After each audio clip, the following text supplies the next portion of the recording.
What's going on, Geminites? Happy holidays. It's Wednesday, December 23rd, and we're going to do the new comic book day reviews as spoiler-free as I can. We have a huge stack of books, a bunch of titles ended, a lot of great issues this week, and a surprise pick of the week. This is going to be a pick of the week that nobody else is going to have. I can guarantee that. But stay tuned for that. Make sure to hit that subscribe button. We are giving away a 9.8 CGC Killing Joke once we hit the next subscriber milestone of 110,000. Stay tuned to the end of the video. I'll tell you all about the giveaway and how you could enter. And before we jump into this, we got to give a huge shout out to the sponsor of this video, that's SpidermanBooth.com. You know, we've been partnered with them for a year now. Since December of 2019, we've both grown so tremendously. JP is a staple in the convention community and the variant community, and his $30 mystery boxes will guarantee you 5 comics of retail value. Now, you'll save $10 if you use the code GemMint at checkout as a one-time use per customer, and one of those lucky boxes is going to include the first appearance of Shang-Chi in the Marvel Special Edition issue 15, graded at a 7.5 by CGC and signed 5 times. You got to jump in this round of mystery boxes. It's going to run from today until Saturday. So use that code, that's SpidermanBooth.com, and get you a mystery box. And real quick, I got a pump. We are halfway through the campaign for our first ever exclusive variant, Vampirella 16, drawn by Ken Haser. We have crossed the 112 backer mark. We are over $8,200, and we announced the first stretch goal. Once we hit $10,000, everybody who backs will get a limited edition trading card of the cover. I don't want to promote too long. I want to get into the book, so check out our Indiegogo campaign in the description below. All right, so I read 4 books digitally. Let's jump into those first, and then we'll jump into the stack. All right, so from Image Comics, we have Department of Truth, issue 4, James Tynion, Simmons, Bidikar, and I got to give it to my man, Comics with Bueller. He really called it. They went to the 9/11 conspiracy thing, kind of dabbled in it a little bit. You know, this book really reads more like a novel, because the artwork is just kind of like background to me. Not in a bad way, but it's just... the artwork is like a subtle painting behind these words and these, I don't want to say walls of text, these word balloons of text. It's really interesting playing with the conspiracy theory thing, kind of like showing what lengths the Department of Truth will go to in order to keep their secrecy. So it was a good issue. I'm enjoying Department of Truth. Next up from Image, we have Family Tree, issue 10 by Jeff Lemire. He's joined by Phil Hester, Eric Gapster, and Ryan Cody. It feels like it's been a really long time since another issue of Family Tree has come out. But issue 10 was a really big issue. The aftermath of the girl, Megan, turning into a tree, finding out that she's able to really use her powers against the humans that want to, I don't know, do them harm or capture them or whatever.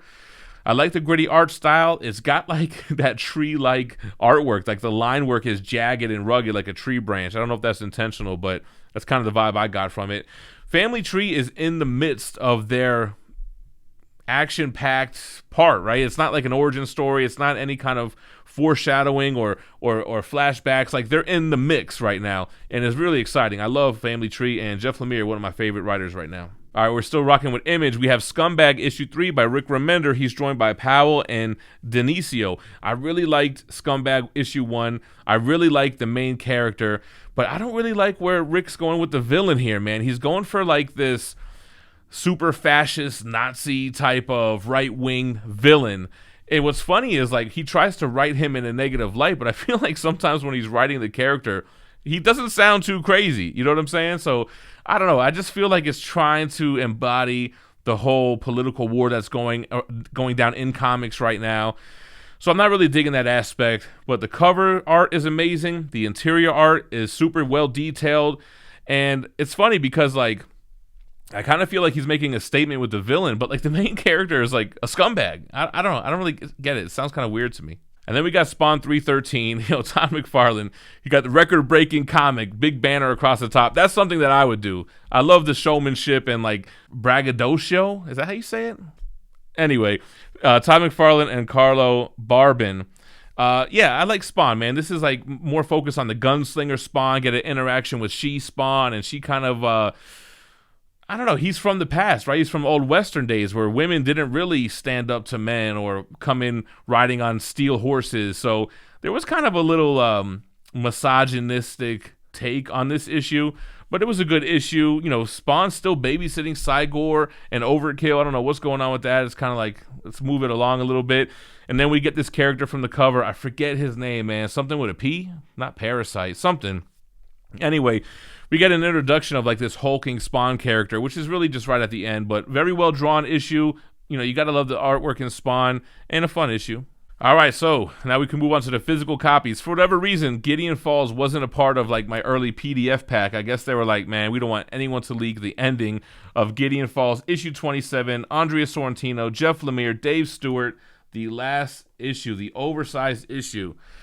I've been a big fan of Gideon Falls since day one, but I got to tell you, I feel like the ending left me with a lot more questions than answers. You know, again, the artwork is always great. The paneling is great. There's a part where you got to flip the book upside down and read it right to left, and it has a conclusion, but I don't feel like it was ready to end, man. I think there's still a lot of questions. I don't want to spoil it. I mean, you kind of get an understanding of what went down, but like I have more questions, basically. But either way, this is a fun read. I definitely want to read this once it comes out in hardcover, which I believe has been solicited. A lot of indies this week, man. We have Oblivion Song, issue 29, Robert Kirkman, Lorenzo De Felici. Talk about like Family Tree being in the middle of its climax. I guess that's the word I was looking for. This book has hit a climax. Yo, the invasion of the, what's their names?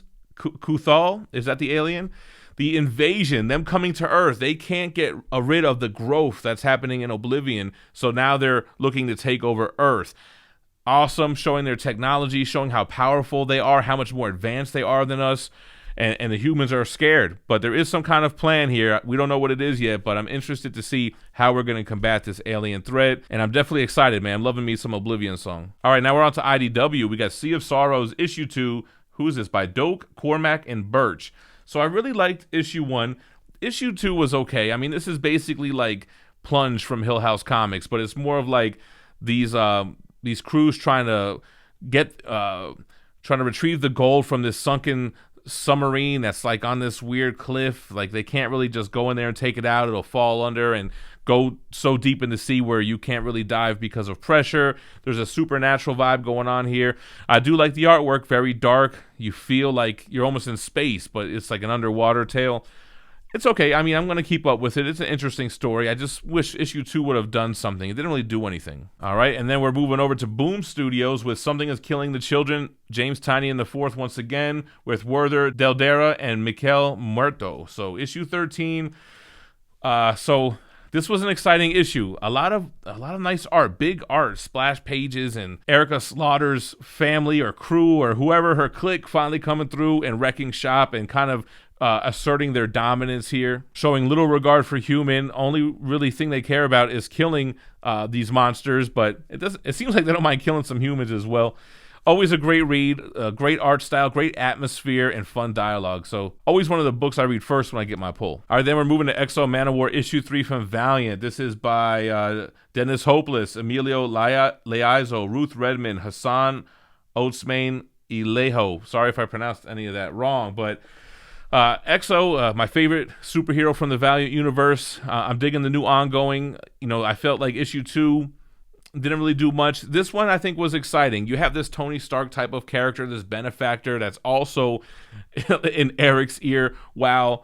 Man, I forget the armor's name, man. In his other ear. We do get some new armor here. I'm sure that was probably teased somewhere. I could see that was a tease at the end of the book. So it's going to be interesting to see Exo kind of leveled up. All right, moving over to DC. We have Dark Knight's Death Metal, The Secret Origin. Yo, this was a great read, man. This is by Scott Snyder. What do you have? Jeff Johns, Benjamin Manapal, Ordway. Why is there so many people on this?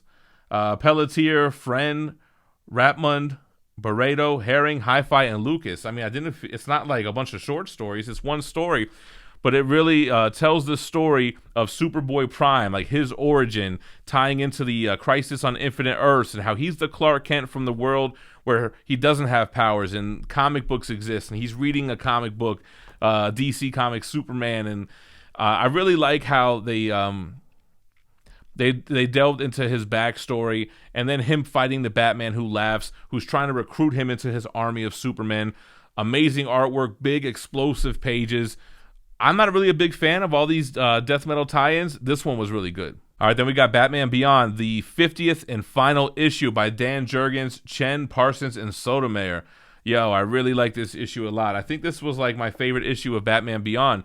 A familiar villain from the animated series comes through and makes an appearance. As you can see, we have Wonder Woman on the front, and I really like where they kind of left this, where they ended this book. I hope to see this in the future. I mean, I don't know if it's going to be a part of Future State or not, but I really did like the relationship between Wonder Woman and Batman Beyond. Kind of like a little mystery whodunit type issue that wraps up in one issue, but I thought it was really strong. All right, then we got Detective Comics issue 1033 by Peter J. Tomasi, Walker, Hennessy, and McCaig.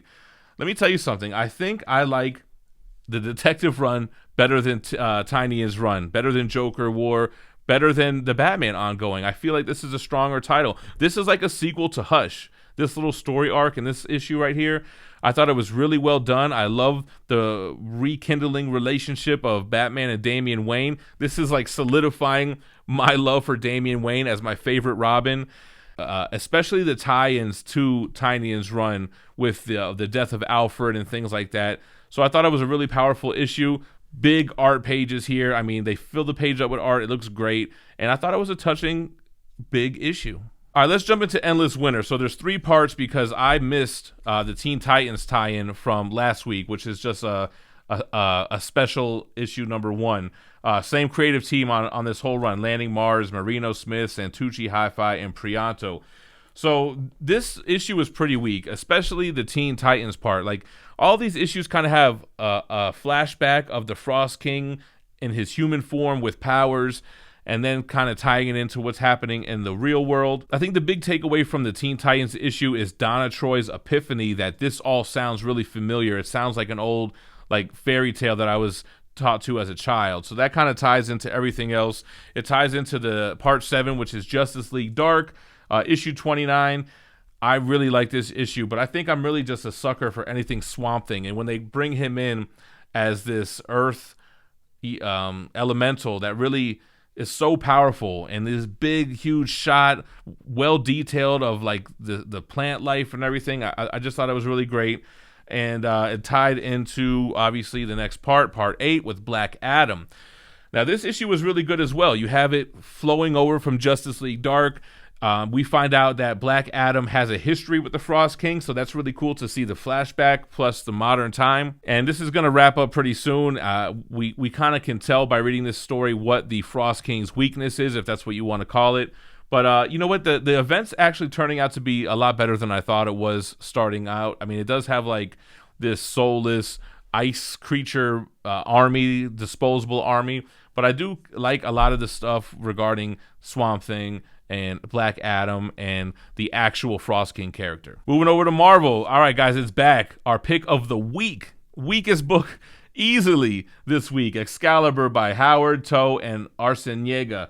Man, I'm not going to read Excalibur anymore. I'm dropping Excalibur. I gave it a shot because of Ten of Swords. I'm just not digging it. It got so bad where I had to start skipping a few pages. All of that Castle and Excalibur, King Arthur stuff, yeah, I couldn't do it anymore until we got back to the Sinister stuff, because I wanted to see what was going to happen flowing over from Ten of Swords, and that part was okay, but man, I'm done with Excalibur. X Factor's done. I'm going to start dropping some of these Reign of X titles. We got the Maestro, issue 5, the final issue. We'll talk about that. Peter David, Herman Peralta, Dale Keown, Jesus Arbatov, and Jason Keith. So I'll tell you what, man, Peter David getting work, man. And it looks like the success of this miniseries is going to lead to another comic for Maestro. And I really liked it, man. You're seeing the Maestro take over. How does the Hulk become Maestro? Well, it happens in this issue, and you can see how he faces those who would deny his tyranny. I don't know. Really good issue. Nice explosive artwork. Man, Peter David, between the stuff he's doing with here, Symbiote Spider-Man, it's like, man, what is this, the 80s? All right, then, man, King in Black issue 2, Donny Cates, Ryan Stegman, Meyer, and Martin. It didn't get pick of the week, guys. It could have got pick of the week. I think for standalone issue, it's probably pick of the week. Great artwork. Continues directly from Venom, whatever that issue was, where he was just literally falling the whole time. Well, He ain't falling anymore. Some of the X-Men, some of the Avengers getting nullized, not venomized, but symbioteized. And Dylan Brock, coming into his role, kind of predictable. That's probably the reason why it didn't really blow me away. Dylan Brock doing kind of what I suspected him to do. But it was a good, fun issue. No complaints about it. Great artwork, smooth storytelling. King of Black. All right, guys. Controversial pick of the week here. Now, this book is not a pick of the week where you could just go pick this up on its own. I think the fact that it's ending the Doctor Doom run, issue 10, by Christopher Cantwell, Salvador La Roca, and Guru EFX, I love this issue, man. I love the fact how they tied it all together with the black hole problem they were working on. We find out what that actually was. We find out why Doctor Doom was having flashbacks of a Victor Von Doom who wasn't deformed and he had a family, and what was that all about? We find that out. Doctor Doom being Doctor Doom. And this run had a lot of highlights, man. Him riding in on a bear. This issue, I'm definitely going to do a full spoiler review on this in a separate video. So many great panels. What Doctor Doom does here, it fits his MO so well. It was kind of unexpected, but it's expected, but it was unexpected. It was just great. I really liked the ending of it. I think out of this 10-issue run, there was 2 issues that I didn't really like, but overall, I thought it was really strong. My personal pick of the week for this week. Man, I feel like that was a lot of issues, man. Let me know what your pick of the week was in the comments down below. Like I said, hit that subscribe button. We're giving away a Killing Joke CGC 9.8 once we hit 110,000 subscribers. All you got to do is be subscribed and comment on this video or any video where I promote this giveaway. Once we hit the milestone, we'll do a live stream and we'll use a random YouTube comment generator to pick a name from a random video. You guys probably know how it goes by now. I appreciate you watching, but don't go anywhere. Check out my other new comic book day reviews in the playlist to the right, and be on the lookout for the spoiler issue for Doctor Doom issue 10. Stay minty fresh. Peace.